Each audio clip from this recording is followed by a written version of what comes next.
السلام علیکم ورحمۃ اللہ وبرکاتہ۔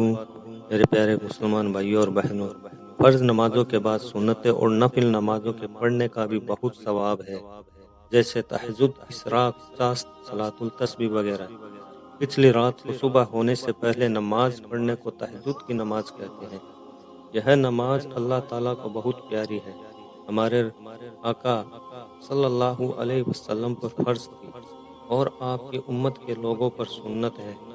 جو مرد یا عورت اس نماز کو پڑھے گا دنیا میں کسی کا محتاج نہ ہوگا، قبر کے عذاب سے بچے گا، قبر میں روشنی ہوگی۔ یہ نماز قبر کا چاند ہے اور قیامت کے دن تہجد کی نماز پڑھنے والا 70 آدمیوں کو بخشوائے گا، اور جب قبر سے اٹھے گا تو اس کا چہرہ نور کی روشنی سے چمکتا ہوگا۔ نبیوں نے اور ولیوں نے اور نیک بندوں نے اس نماز کو ہمیشہ پڑھا ہے۔ اس نماز کا اتنا بڑا ثواب اس لیے ہے کہ آرام اور نیند چھوڑ کر پڑھی جاتی ہے، تو بڑی ہمت کا کام ہے۔ بس جیسی محنت ویسی اجرت۔ حضور صلی اللہ علیہ وسلم فرماتے ہیں کہ جب کوئی مرد یا عورت تہجد کی نماز پڑھنے کے لیے اٹھتا ہے تو اللہ تعالیٰ فرماتا ہے، اے فرشتوں، دیکھو میرے بندے کی طرف کیسی میٹھی نیند چھوڑ کر میری عبادت کے لیے اٹھا ہے۔ تم گواہ رہو کہ میں نے اس کو بخش دیا اور میں اس سے حساب نہیں لوں گا، اور جنت میں اس کو نبیوں کے ساتھ رکھوں گا، اور دوزخ اس پر حرام ہے۔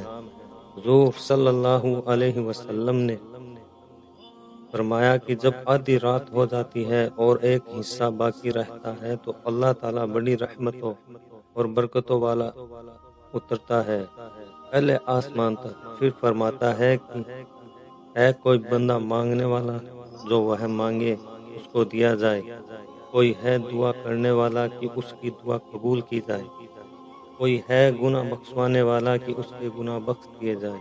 اسی طرح ہمیشہ صبح تک اعلان فرماتا ہے۔ میرے پیارے اسلامی بھائیوں اور بہنوں، اللہ تعالیٰ جسم سے پاک ہے، اترنا چڑھنا اس کی شان عظیم کے خلاف ہے۔ مطلب یہ ہے کہ آدھی رات کے جانے کے بعد صبح تک اللہ تعالیٰ کی خاص رحمت تہجد کی نماز پڑھنے والے بندوں پر برستی ہے۔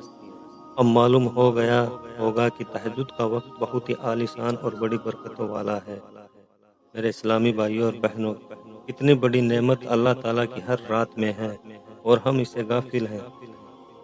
اٹھے، ہمت کرے اور اس نماز کی برکتیں حاصل کرے۔ دنیا میں بھی اس نماز کے پڑھنے والے کا چہرہ نورانی ہو جاتا ہے۔ تہجد کی نماز پڑھنے والا اگر دوپہر میں ذرا آرام کر لے اور سو جایا کرے تو اسے کیلولہ کہتے ہیں۔ اس میں سنت کے ثواب کے علاوہ یہ بھی فائدہ ہے کہ دماغ اور عقل میں طاقت پیدا ہوتی ہے۔ رات کو نماز کے لیے اٹھنے میں سہولیت ہوتی ہے۔ اس نماز کی کم سے کم 2 رکعت اور زیادہ سے زیادہ 12 رکعت ہے۔ جتنی طاقت اور فرصت ہو اتنی پڑھے۔